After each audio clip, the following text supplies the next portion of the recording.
大半天过去了，现在已经下午3点多了。从早上8点半开门到目前为止，卖了7双鞋子，120块钱。我这个单价是不是非常低？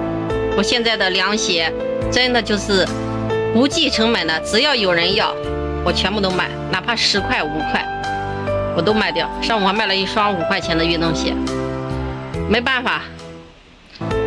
店反正就准备做到年底了，现在就是说那种断码的亏钱，我也给卖掉，太没办法了，人流量太少了。哎，有人要就算不错了，就怕到年底那些断码的清都清不掉，那时候更头大。如果说剩个一大堆，3块5块人家都不给，那你说房租又到期了，那怎么办呢？所以说。反正断码的鞋子5块钱1双我都买。